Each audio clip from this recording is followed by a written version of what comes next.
Ang amoy ng mamahaling pabango ni Ramon ang sumalubong kay Isabela habang inaayos niya ang mga damit nito sa walk-in closet. Isang maliit na ngiti ang sumilay sa kanyang mga labi. Ganito ang buhay na pinangarap niya. Tahimik, maayos, at puno ng pagmamahal. Halos 1 taon na silang kasal at para sa kanya, bawat araw ay isang patunay na ginawa niya ang tamang desisyon. Inilipat niya ang isang hilera ng mga business suit para magbigay daan sa mga bagong laba nang may isang bagay na pumukaw sa kanyang pansin. Sa pinakasulok ng aparador, sa ilalim ng mga luma at hindi na ginagamit na damit, may isang maliit na kahon ng sapatos. Dahil sa kuryosidad, marahan niya itong inabot. Hindi ito mabigat. Nang buksan niya ito, isang tumpok lang ng mga lumang papel ang laman. Ngunit isang partikular na dokumento ang nakaagaw ng kanyang tingin. Isang puting papel, nakatupi sa gitna. Nang iladlad niya ito, halos mapigil niya ang kanyang paghinga. Sa itaas ng papel, nakasulat sa malalaking pulang letra ang mga salitang hindi niya inaasahan. Foreclosure notice. Napatitig siya sa pangalan na nakasaad sa dokumento, Ramon Villaverde. At sa address, ito ang address ng bahay na tinitirhan nila ngayon. Ang bahay na sinabi ni Ramon na pamana mula sa kanyang mga magulang. Bumilis ang tibok ng kanyang puso. Hindi niya maintindihan. Paanong nangyari ito? May utang na umaabot sa 10 milyong piso? Hawak ang papel. Napaupo siya sa sahig. Ang kanyang mga kamay ay nagsimulang manginig. Biglang bumalik sa kanyang alaala ang araw ng kanilang kasal. Ang nagniningning na puting gown na suot niya, ang mga bulaklak, ang simbahan na puno ng mga taong nagmamahal sa kanila.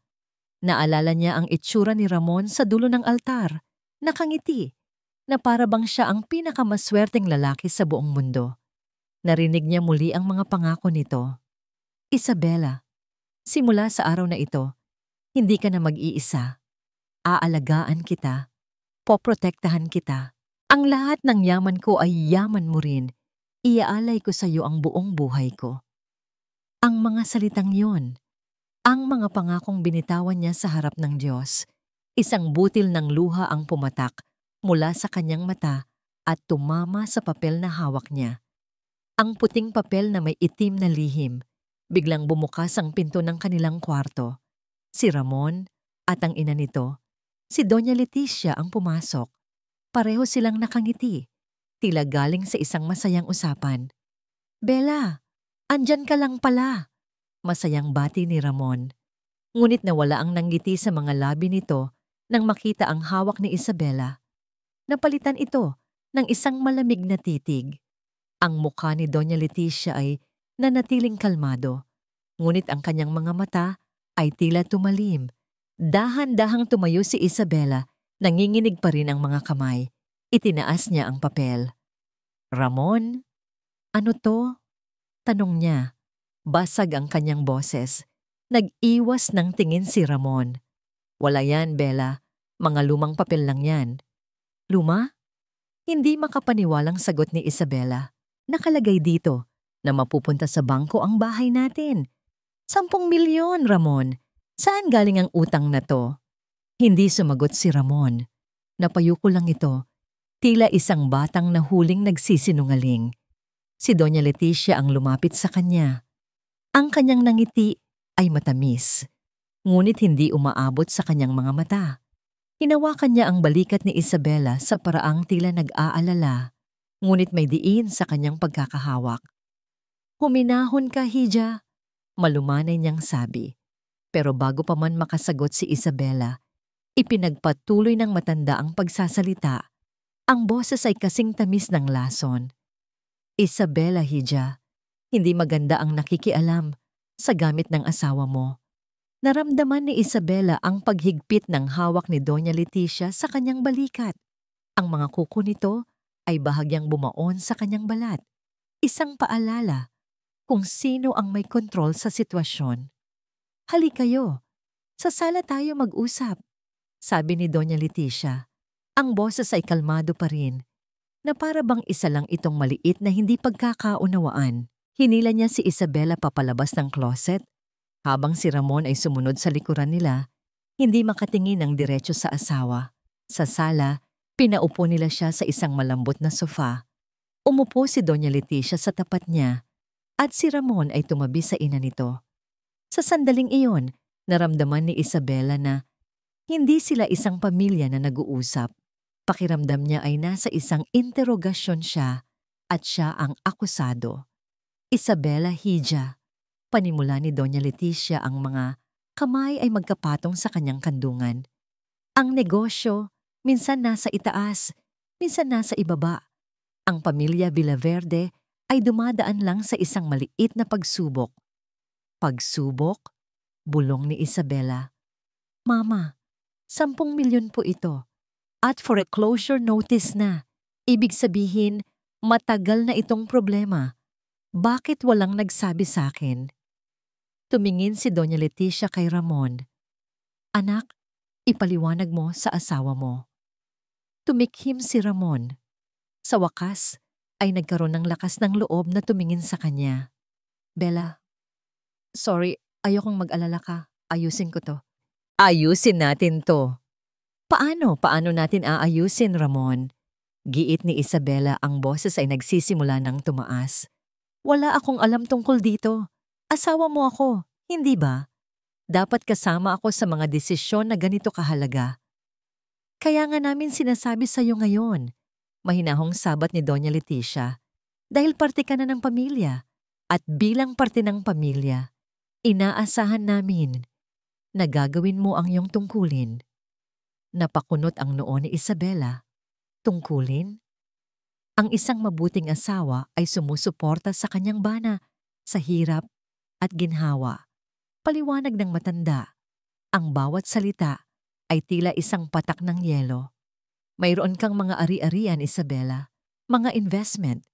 Pwede nating gamitin ang mga yon para matabunan ang utang na ito habang bumabangon muli ang kumpanya. Hindi makapaniwala si Isabela sa kanyang narinig. Ito ba ang dahilan? Ito ba ang solusyon nila? Ang pera niya? Sandali lang, sabi niya, umiling-iling.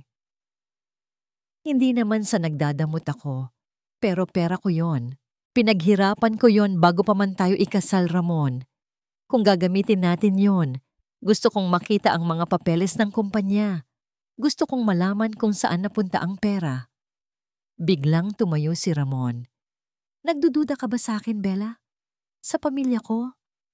Hindi ako nagdududa. Gusto ko lang maintindihan. Depensa ni Isabela. Iisa lang ang dapat mong intindihin. Sigaw ni Ramon. Ang ugat sa kanyang leeg ay lumitaw. Na kailangan kita. Kailangan ka ng pamilya. Ramon, tama na. Saway ni Doña Leticia. Ngunit walang bigat ang kanyang mga salita. Huminga ng malalim si Isabela. Tiningnan niya ang lalaking pinakasalan niya. Hindi ako pipirma ng kahit ano hanggat hindi ko nakikita ang mga dokumento. Businesswoman ako, Ramon. Hindi mo ako pwedeng daanin sa ganito. Tumalikod si Isabela at nagsimulang maglakad pabalik sa kanilang kwarto.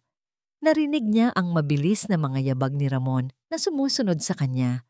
Pagpasok niya sa silid, isinara nito ang pinto ng malakas. Bella, makinig ka sa akin? Pakiusap ni Ramon.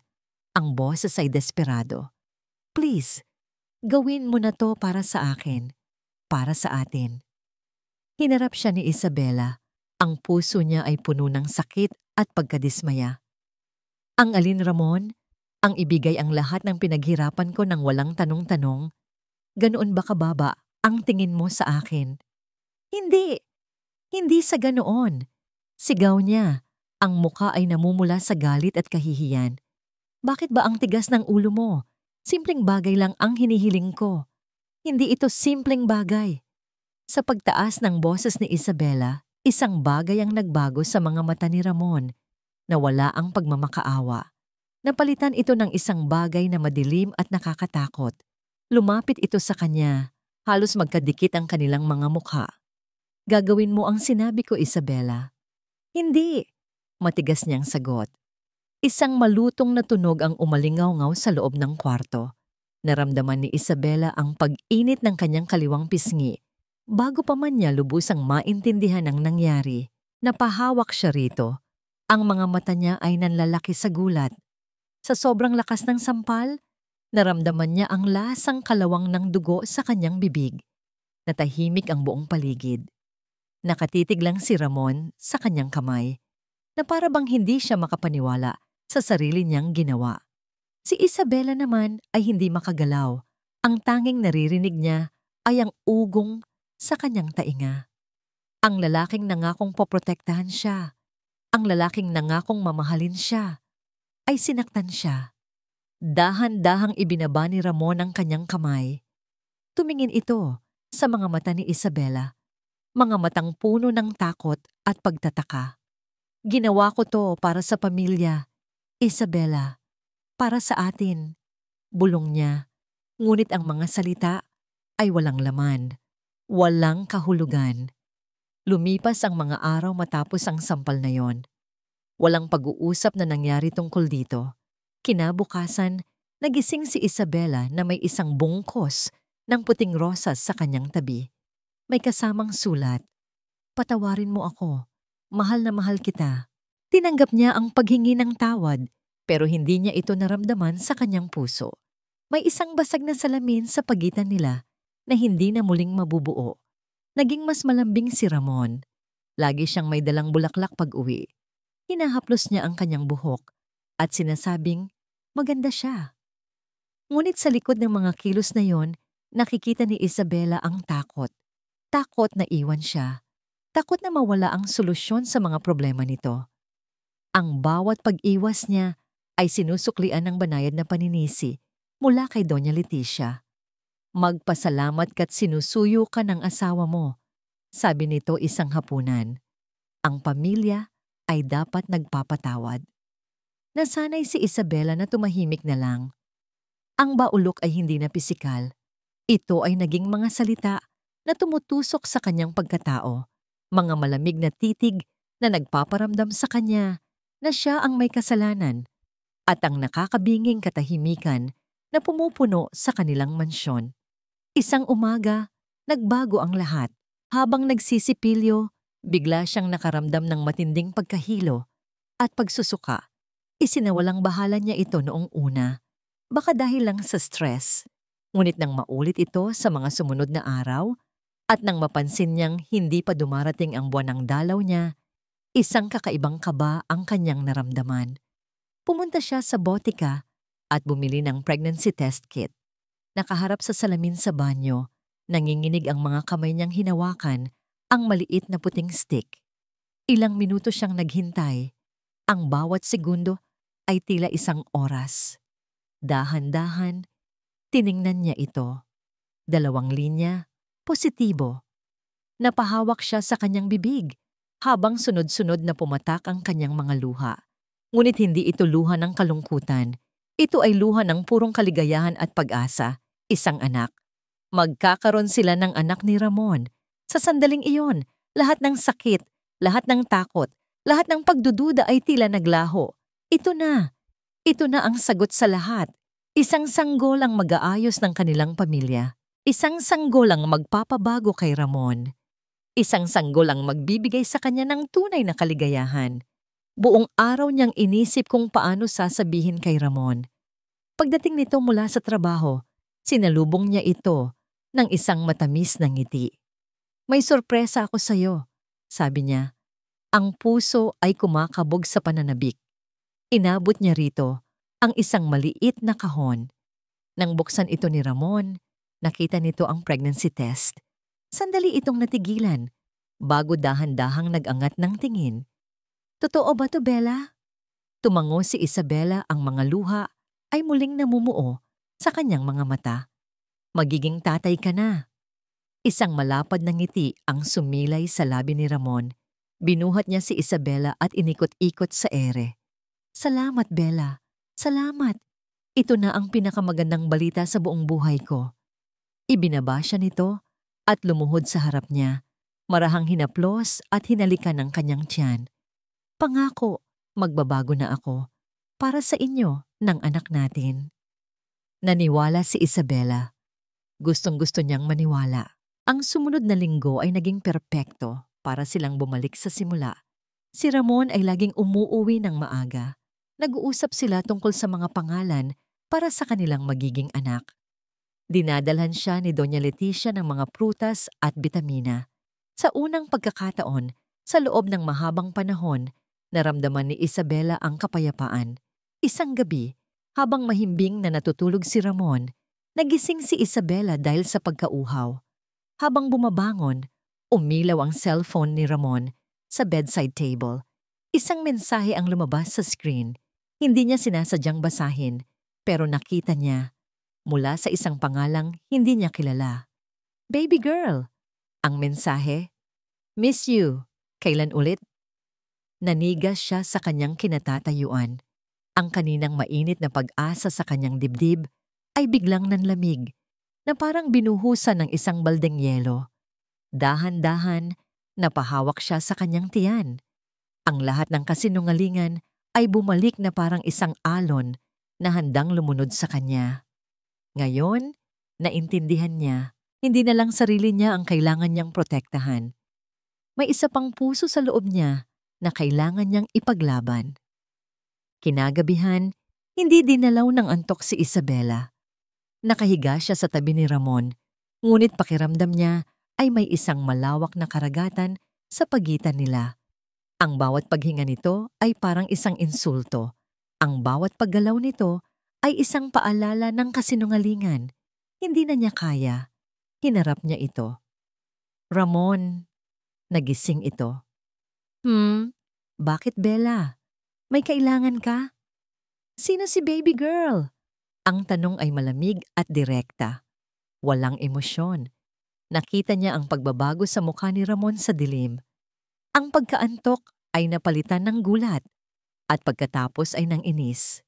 Ano ang pinagsasabi mo? Pagkakailan ito? Bumalik ka na sa pagtulog. Umiling si Isabela. Nakita ko ang text, Ramon. Miss you. Kailan ulit? Sino siya? Bumangon si Ramon at binuksan ang ilaw sa tabi ng kama. Bakit mo pinakikialaman ang cellphone ko? Wala ka bang tiwala sa akin? Isang mapait na tawa ang kumawala sa lalamunan ni Isabela. Tiwala? Paano ako magtitiwala sa'yo? Nangako ka, Ramon. Hindi lang sa akin. Nangako ka sa magiging anak natin. Natigilan si Ramon. Sa unang pagkakataon, nakita ni Isabela ang hiya sa mga mata nito. Ngunit mabilis itong napalitan ng galit. Wala yon, okay? Isang kaibigan lang na nagkamali ng send. Bakit ba ang hilig mong gumawa ng kwento? Sigaw niya. Huwag mo akong gawing tanga, Ramon. Sigaw pabalik ni Isabela, ang mga luha ay nagsimula ng mamuo sa kanyang mga mata. Nakita ko ang mensahe. Sinubukan ni Ramon na hawakan ang kanyang kamay. Bella, please. Huwag nating pag-awayan to. Makakasama sa baby. Makakasama sa baby. Halos mabasag ang boses niya. Ang pagsisinungaling mo ang makakasama sa kanya. Ang panloloko mo ang sisira sa pamilyang ito. Sa galit sinubukan ni Isabel ang abutin ang cellphone ni Ramon sa mesa. Tingnan natin. Tawagan natin yung baby girl mo ngayon din. Huwag! Sigaw ni Ramon at sinubukan niyang agawin ang kamay ni Isabela. Nagsimula silang mag-agawan. Sa gitna ng kanilang pagtutulakan, nawalan ng balanse si Isabela. Sinubukan ni Ramon na saluhin siya, pero huli na ang lahat. Isang malakas na kalabog ang umalingaw-ngaw sa kwarto. Bumagsak si Isabela sa sahig. Ang tagiliran niya ay tumama sa matigas na sulok ng kahoy na kama. Bella! Sigaw ni Ramon. Puno ng panik ang boses. Ngunit hindi narinig ni Isabela ang sigaw niya. Ang tanging naramdaman niya ay isang matalim na kirot na biglang kumalat sa kanyang tiyan. Napahawak siya rito at nang tingnan niya ang kanyang mga kamay, nakita niya ang dugo. Ang mga sumunod na pangyayari ay malabo na. Ang sigaw ni Ramon na tumatawag ng tulong. Ang mga ilaw ng ambulansya. Ang malamig na hangin ng gabi habang dinadala siya palabas ng bahay. Pagkatapos, ang ospital, ang amoy ng gamot, ang mga puting pader, ang mga boses na hindi niya maintindihan. Nang sa wakas ay magising siya. Nasa isang pribadong silid na siya. Tahimik ang paligid. Dahan-dahan siyang napahawak sa kanyang tiyan. Walang laman. Isang doktor ang pumasok sa silid. May lungkot sa mga mata nito. Umupo ito sa tabi niya. "I'm sorry, Ginang Villaverde," sabi nito sa mahinang boses. "Ginawa namin ang lahat ng aming makakaya. Pero we lost the baby." Sa mga salitang yon, gumuho ang mundo ni Isabela. Hindi siya sumigaw. Hindi siya umiyak. Namanhid ang buong katawan niya. Tumingin siya sa bintana at nakita ang pagsikat ng araw. Ngunit para sa kanya, ang buong mundo ay naging kulay abo. Kinahapunan, bumukas ang pinto. Pumasok si Doña Leticia, nakasuot ng eleganteng bestida na para bang galing lang sa isang tea party. Walang bakas ng kakalungkutan sa mukha nito. Umupo ito sa silya sa tabi ng kama. "Kumusta ang pakiramdam mo?" tanong nito. Hindi sumagot si Isabela. Huminga ng malalim si Doña Leticia. "Nalulungkot ako sa nangyari, Hija. Pero siguro, may dahilan ang lahat." Tumingin ito sa kanya, ang mga mata ay kasing lamig ng yelo. Baka hindi pa ito ang tamang panahon. Ang mga salitang iyon, hindi isang salita ng pakikiramay, hindi isang salita ng pag-unawa, kundi isang hatol. Noon na puno ng desisyon ang puso ni Isabela. Tapos na ang pagiging biktima. Tapos na ang pagtitiis. Nang makaalis si Doña Leticia, dahan-dahang inabot ni Isabela ang kanyang cellphone mula sa bedside table. Nanginginig ang kanyang mga daliri habang hinahanap niya ang isang numero sa kanyang contacts. Isang numero na matagal na niyang hindi tinatawagan. Inilagay niya ito sa kanyang tainga. Matapos ang ilang ring, isang boses ng lalaki ang sumagot. "Hello?" Huminga ng malalim si Isabela. Naramdaman niya ang unang butil ng mainit na luha na dumaloy sa kanyang pisngi. "Miguel, tulungan mo ako." 10 minuto nang mas maaga si Miguel sa kanilang usapan, pero pakiramdam niya ay isang oras na siyang naghihintay. Pinili niya ang isang maliit na coffee shop sa isang sulok ng Makati, malayo sa mga lugar na madalas puntahan ng mga taga Villaverde. Nakaupo siya sa dulo, malapit sa bintana, ngunit hindi ang tanawin sa labas ang kanyang tinitingnan. Ang kanyang mga mata ay nakatuon sa pinto, nag-aabang. Nang marinig niya ang boses ni Isabela sa telepono kahapon, basag, puno ng sakit at desperado, isang bagay sa loob niya ang nagising. Ang abogadong kalmado at laging nag-iisip ay napalitan ng isang lalaking gustong manakit ng kung sino man ang naglagay sa babaeng iyon sa ganoong kalagayan. Nang bumukas ang pinto, pumasok si Isabela. Napahinto sa pagtibok ang puso ni Miguel. Para siyang nakakita ng isang anino ng babaeng dati niyang kilala. Namumutla si Isabela, mas payat kaysa dati, at ang dating ningning sa kanyang mga mata ay napalitan ng isang malalim na kalungkutan.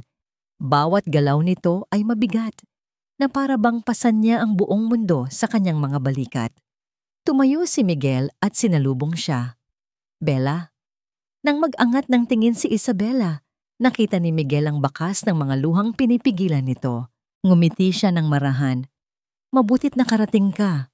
Umorder na ako ng paborito mo, mainit na tsokolte." Umupo sila. Sa loob ng ilang minuto, katahimikan lang ang namagitan sa kanila. Pagkatapos, nagsimulang magkwento si Isabela. Habang nagsasalita siya, bawat salita ay parang isang patalim na tumutusok sa puso ni Miguel. Narinig niya ang tungkol sa utang, sa panloloko, sa sampal. At nang ikwento nito ang pagkawala ng kanyang anak, kinuyom ni Miguel ang kanyang mga kamao sa ilalim ng mesa. Pinipigilan ang sarili niyang sumigaw sa galit. Hindi niya ito pinutol. Hinayaan niya lang siyang ilabas ang lahat ng sakit, lahat ng bigat. Nang matapos si Isabela, ang mukha niya ay basang-basa na ng luha. "Wala na akong kakampi, Miguel. Niloko nila ako. Niloko nilang lahat ako." Huminga ng malalim si Miguel. Inilagay niya sa ibabaw ng mesa ang kanyang itim na briefcase at binuksan ito. Mula sa loob, kinuha niya ang isang manipis na folder at marahan itong itinulak palapit kay Isabela. Nagtatakang tiningnan siya nito. Ano yan? Hindi ka nag-iisa sa laban na to, Bella. Sabi ni Miguel, ang boses ay seryoso at puno ng determinasyon. Binuksan niya ang folder. Sa loob, may mga kopya ng mga dokumento, mga larawan, at mga sulat kamay na tala. Alam kong may mali, Bella. Matagal na. Gulat na napatingin sa kanya si Isabela. Nang malaman kong ikakasal ka kay Ramon Villaverde, hindi naging maganda ang kutob ko. Pagpapatuloy ni Miguel.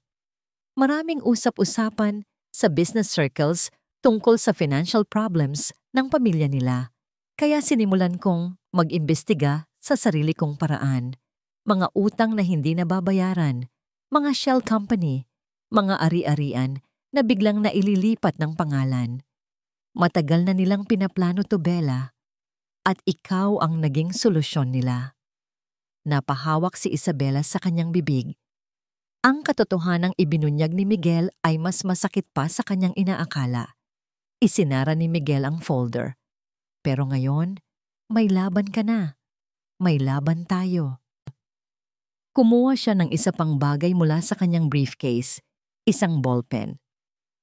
Ito, sabi niya, iniabot ito kay Isabela. Hindi ito ordinaryong ballpen. Isa itong voice recorder. Tiningnan ito ni Isabela, naguguluhan. Bumalik ka sa bahay na yon. Utos ni Miguel. Magpanggap kang nagsisisi. Magpanggap kang susunod sa gusto nila. Pero sa bawat usapan, sa bawat pag-amin, siguraduhin mong bukas to. Kailangan natin ng ebidensya na hindi nila pwedeng itanggi sa korte. Mag-ingat ka. Ito ang magiging armas natin. Hinawakan ni Isabela ang ballpen. Sa unang pagkakataon mula nang mangyari ang trahedya, naramdaman niya ang isang maliit na kislap ng pag-asa. Hindi na siya biktima. Isa na siyang espiya sa teritoryo ng kalaban. Biglang nagring ang cellphone ni Isabela.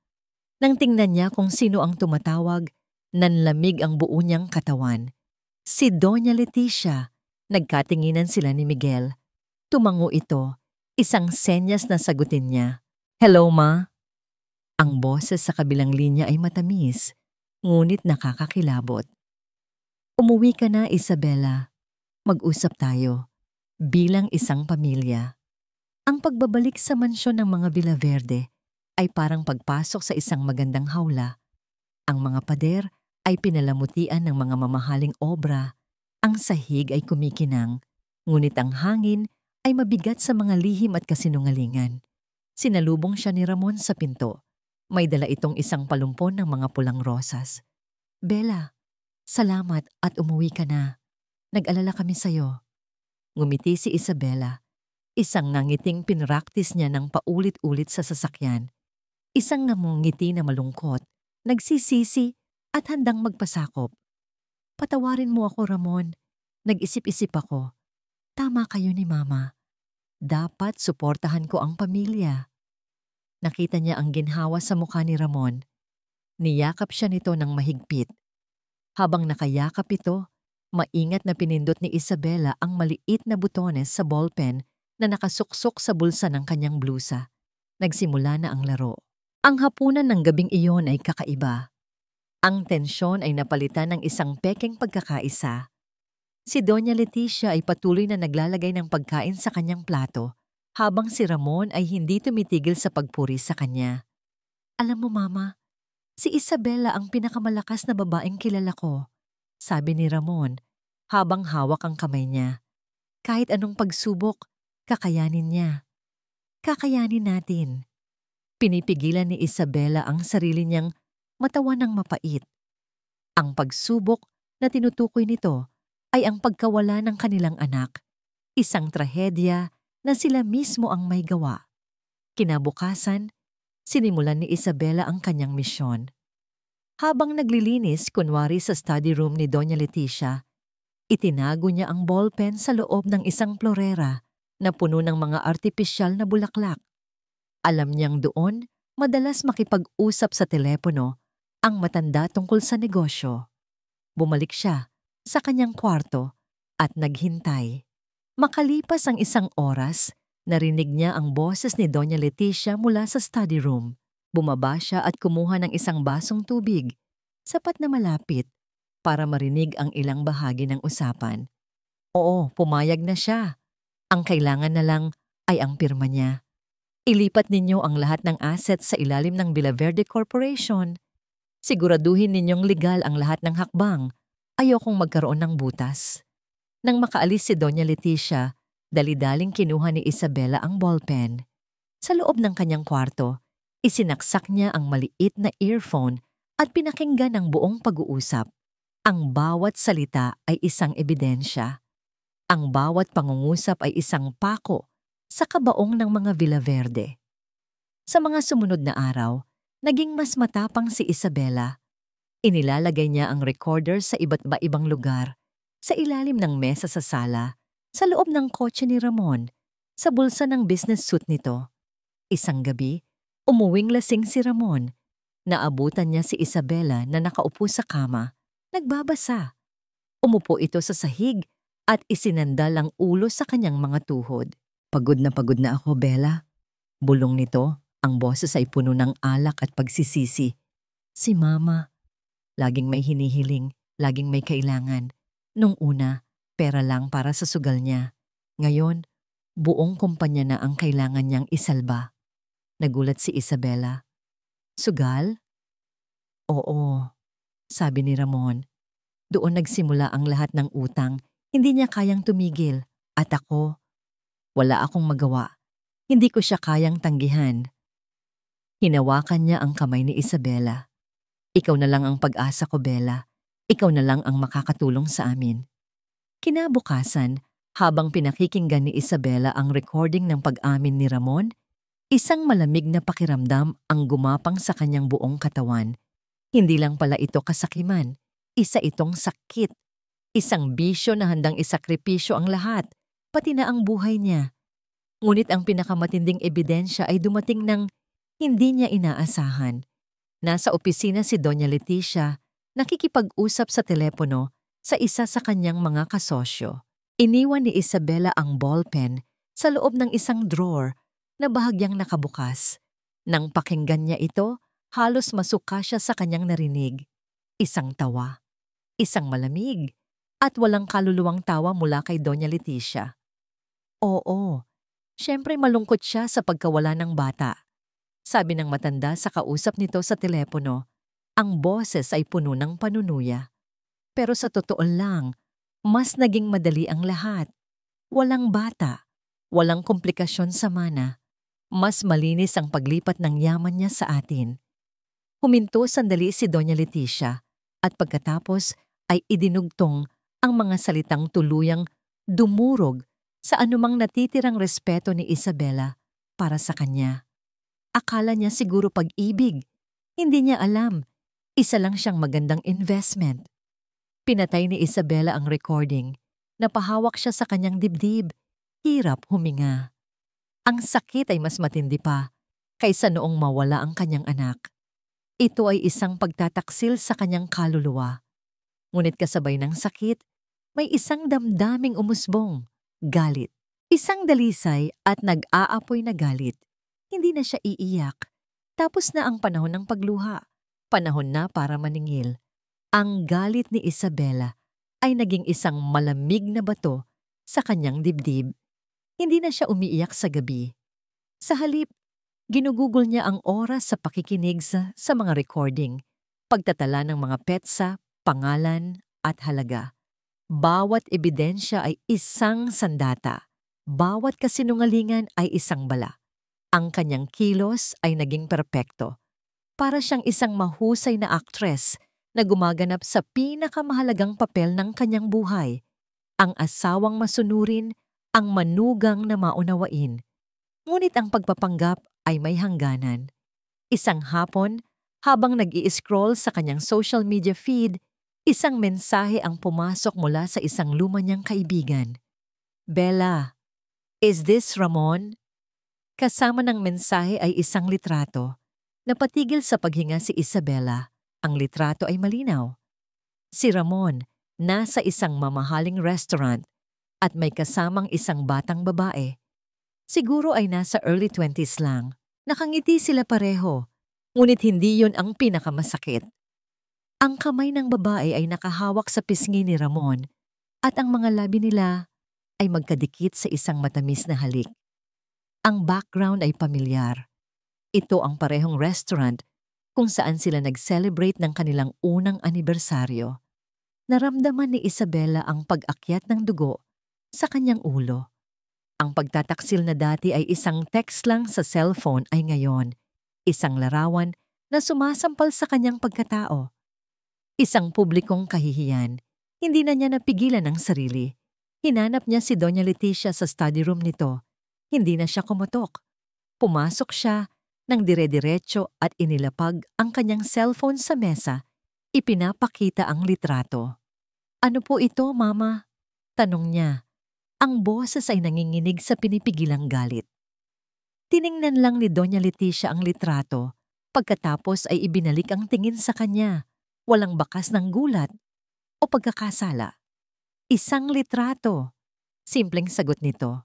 "Lalaki ang asawa ko, Isabela," sabi ng matanda. Iniinom ang kanyang tsa at kung minsan, ang mga lalaki ay naghahanap ng kalinga sa labas kung hindi nila ito nakukuha sa loob ng pamamahay. Napanganga si Isabela. Hindi siya makapaniwala sa kanyang narinig. "Ako? Ako pa po ang may kasalanan?" "Hindi kita sinisisi, Hija," sabi ni Doña Leticia, ngunit ang kanyang mga mata ay nagsasabi ng iba. "Sinasabi ko lang na sa halip na magalit ka, marahil ay dapat mong tanungin ang iyong sarili. Ano ang kulang? Bakit kailangan niyang hanapin sa iba?" Ang bawat salita ay isang lason. Ang bawat pangungusap ay isang pag-atake. Sa sandaling iyon, naintindihan ni Isabela. Hindi niya kailanman matatalo ang babaeng ito sa pamamagitan ng argumento. Ang tanging paraan para manalo ay ang sirain ang mundo nito. Tumalikod siya at walang imik na lumabas ng silid. Pagbalik niya sa kanyang kwarto, may nakita siyang isang malaking sobre sa ibabaw ng kanyang kama. Gawa ito sa mamahaling papel at ang kanyang pangalan ay nakasulat sa magandang calligraphy. Jengbana Maria Isabela Villaverde. Binuksan niya ito. Sa loob, isang imbitasyon na may gintong selyo. "Malugod po kayong inaanyayahan sa pagdiriwang ng ika-40 anibersaryo ng Villaverde Corporation. Ang inyong pagdalo ay isang malaking karangalan."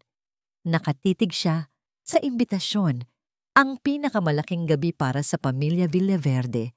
Ang gabi kung saan ang lahat ng kanilang mayayamang kaibigan, kasosyo sa negosyo, at mga kamag-anak ay magtitipon para purihin sila.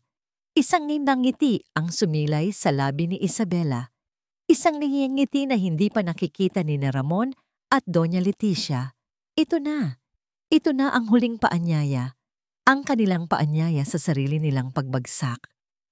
Kinuha niya ang kanyang cellphone at tinawagan si Miguel.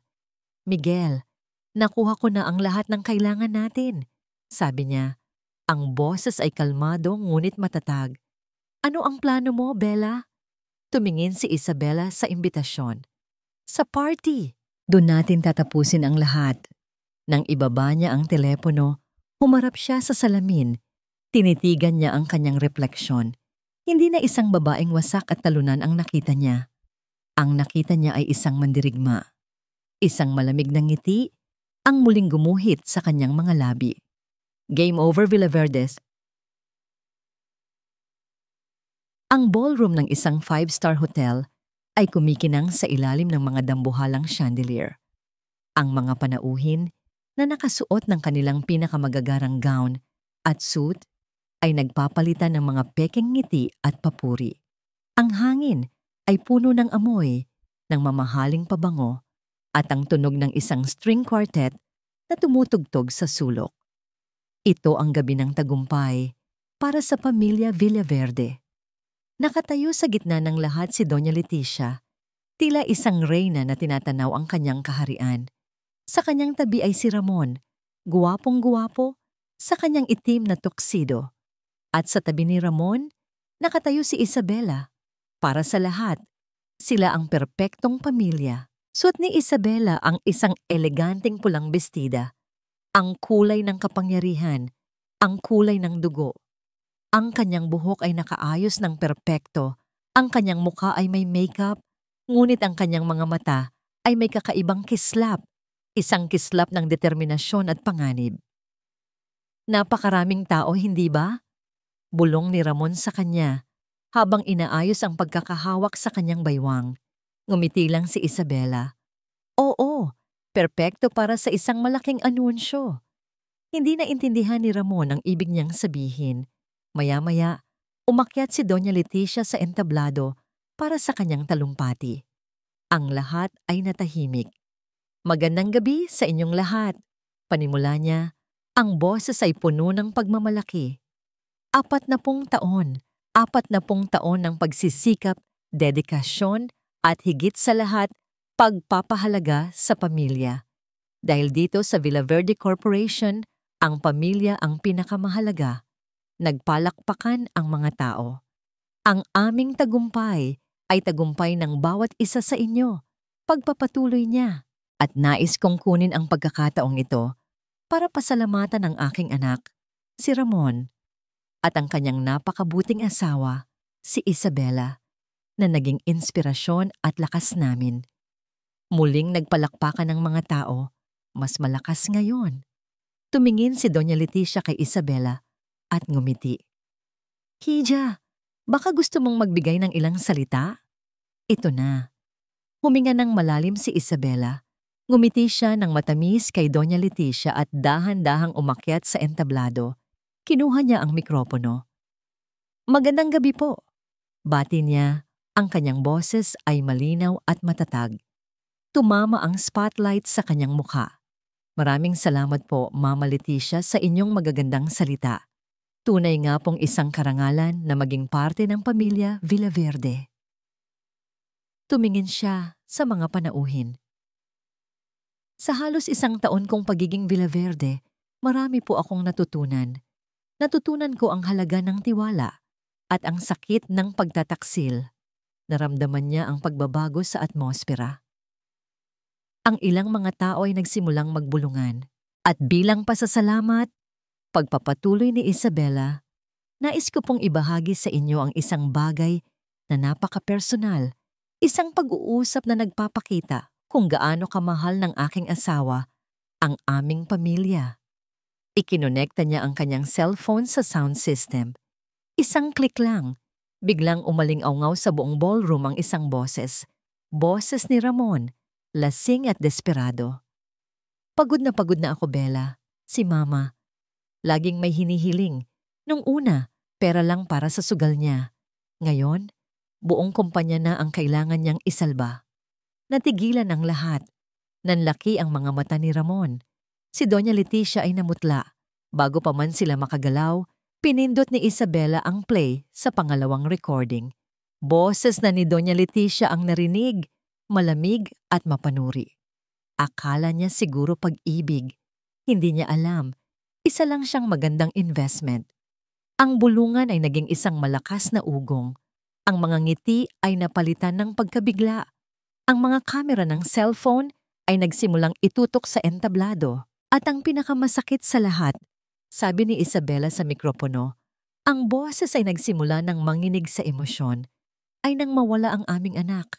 Ang sabi nila, baka hindi pa ito ang tamang panahon. Pinatugtog niya ang huling recording. Muli, boses ni Doña Leticia. Pero sa totoo lang, mas naging madali ang lahat. Walang bata, walang komplikasyon sa mana. Mas malinis ang paglipat ng yaman niya sa atin. Katahimikan. Isang nakakabinging katahimikan ang bumalot sa buong lugar. Ang lahat ng maskara ay bumagsak. Ang perpektong imahe ng pamilya, Villaverde, ay nabasag na parang salamin. Patayin ninyo yan!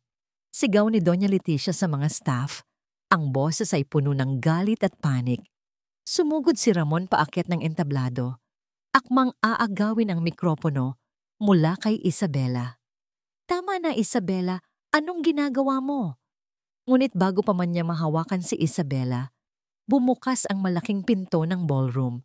Pumasok si Miguel, kasama ang dalawang unipormadong pulis. Dire-diretso silang naglakad palapit sa entablado, ang kanilang mga yabag ay umalingaw-ngaw sa katahimikan. Huminto si Miguel sa harap ni Doña Leticia. Ang mga mata ay seryoso at walang takot. Tapos na ang party, Ginang Villaverde. Ang lahat ng mata ay nakatuon ngayon kina Miguel at sa mga pulis. Ang kaninang pagkabigla ng mga panauhin ay napalitan ng matinding kuryosidad. Walang sino man ang gumagalaw na para bang nanonood sila ng huling eksena ng isang pelikula. Bumaba si Isabela mula sa entablado. Ang kanyang mukha ay kalmado na ngayon. Tumayo siya sa tabi ni Miguel, isang tahimik na pagpapakita ng kanilang pagkakaisa. Ano ang ibig sabihin nito? Tanong ni Doña Leticia. Sinusubukang panatilihin ang kanyang dignidad, ngunit ang panginginig ng kanyang boses ay hindi maitatago. Anong karapatan ninyong guluhin ang pribadong pagdiriwang na ito? Ngumiti si Miguel, isang nangiting walang bahid ng saya. Nandito po kami, Ginang Villaverde, bilang tugon sa isang formal na reklamong isinampa ni Mrs. Isabela Villaverde. Inilabas ni Miguel ang isang folder mula sa kanyang briefcase at iniabot ito sa hepe ng mga pulis. Attempted fraud, falsification of documents, at conspiracy to commit estafa. Narito ang mga kopya ng mga dokumento at ang mga original na recording ay nasa kustodiyana ng NBI. Mga kasinungalingan, sigaw ni Doña Leticia. Tumingin siya kay Ramon. Anak, sabihin mo sa kanila, gawa-gawa lang niya ang lahat ng ito. Ngunit si Ramon ay hindi makapagsalita. Nakatitig lang siya kay Isabela, ang kanyang muka ay isang halo ng takot, pagsisisi at pagkamuhi.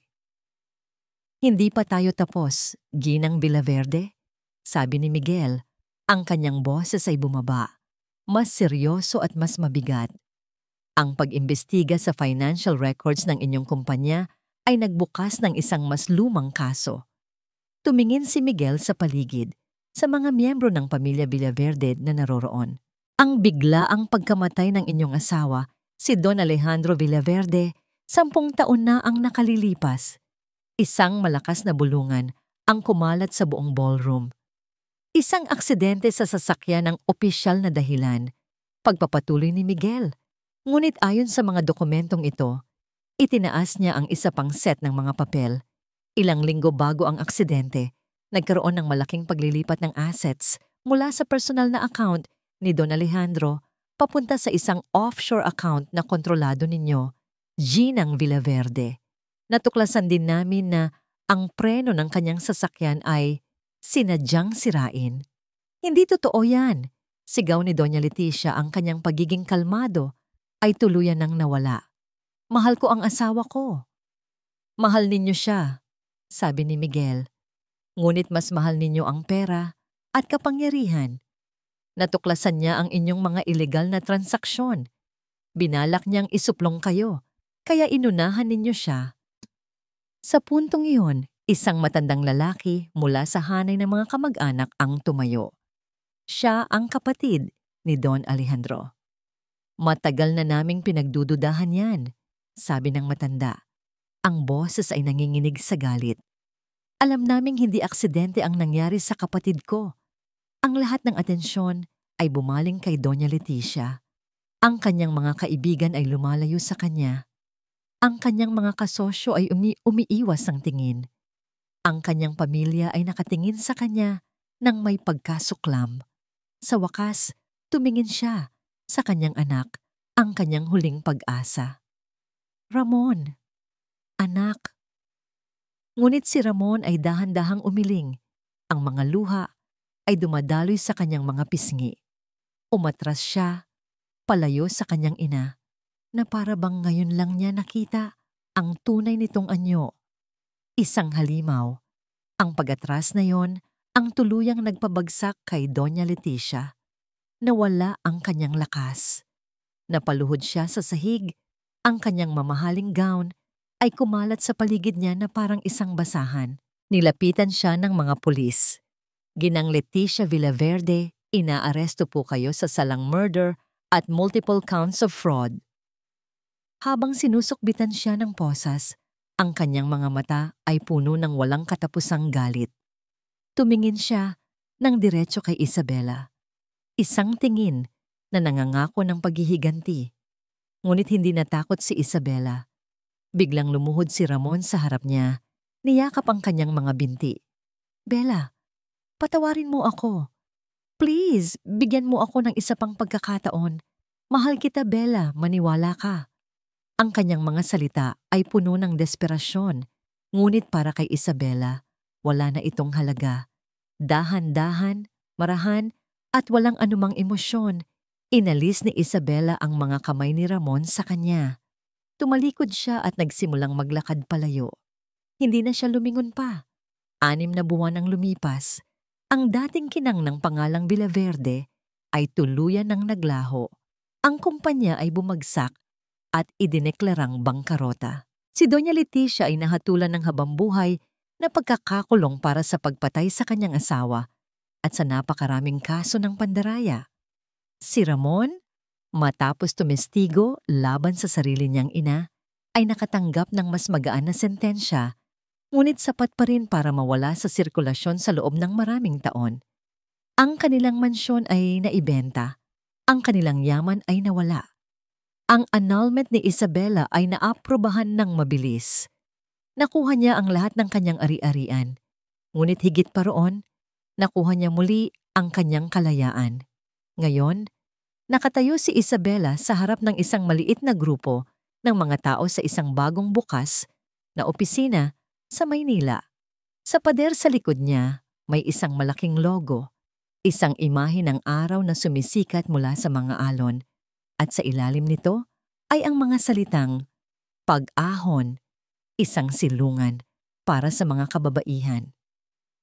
Ang pag-ahon ay hindi madali, sabi ni Isabela sa mga panauhin at sa mga unang babaeng tinutulungan ng kanyang foundation. Minsan, pakiramdam natin ay nalulunod na tayo sa lalim ng sakit at kawalan ng pag-asa. Ngunit gusto kong malaman ninyo, tumingin siya sa bawat isa sa kanila, na hindi kayo nag-iisa. Ang unang hakbang sa pag-ahon ay ang paghingi ng tulong, at ang pangalawang hakbang ay ang pagpapatawad. Hindi para sa kanila, kundi para sa ating mga sarili. Matapos ang maikling seremonya, isang babae ang lumapit sa kanya. Ang mga mata ay puno ng pasasalamat. Ma'am Isabela, salamat po.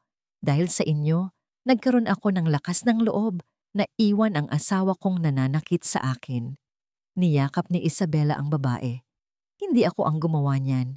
Ikaw, ang lakas ay nasa loob mo na.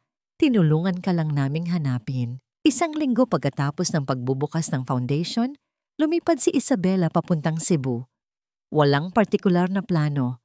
Gusto niya lang mapag-isa. Gusto niyang damhin ng hangin, ang araw, at ang dagat. Nakatayo siya ngayon sa dalampasigan ng Mactan. Ang kanyang mga paa ay nakababad sa puting buhangin, habang dahan-dahang hinahalikan ng mga alon. Pinapanood niya ang pagsikat ng araw. Ang kalangitan ay nagiging kulay kahel at rosas. Isang pamilyar na boses ang bumasag sa katahimikan. Magandang umaga. Lumingon si Isabela at nakita si Miguel. May dalang 2 tasa ng mainit na kape. Nakangiti ito. Anong ginagawa mo dito? Tanong ni Isabela. Nagulat ngunit masaya. Naisip ko lang, baka kailangan mo ng kasamang magkape. Sagot ni Miguel. Iniabot sa kanya ang 1 tasa. Umupo sila sa buhangin, magkatabi, habang pinapanood ang araw na unti-unting umaangat mula sa karagatan. Walang masyadong salita. Ang katahimikan sa pagitan nila ay komportable at puno ng pag-unawa. Masaya ka ba, Bella? Tanong ni Miguel pagkalipas ng ilang sandali. Tumingin si Isabela sa dagat. Huminga siya ng malalim, nilalasap ang sariwang hangin. Hindi pa siguro masaya ang tamang salita, pag-amin niya. Pero payapa. Oo, payapa ang pakiramdam ko. Tumingin siya kay Miguel. Salamat sa lahat, Miguel. Hindi ko to magagawa kung wala ka. Ngumiti si Miguel. Nandito lang ako lagi para sa'yo, Bella. Noon at lalo na ngayon. Patuloy silang nanood sa pagsikat ng araw. Ang init nito ay dahan-dahang yumayakap sa kanilang mga balat. Hindi ito isang simula ng isang bagong love story. Hindi pa.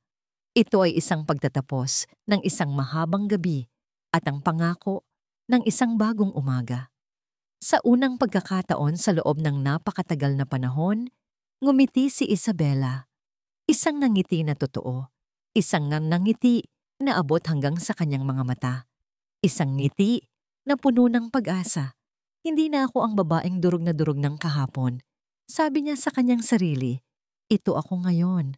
Buo, malaya, at handang umibig muli. Simula sa pagmamahal sa aking sarili.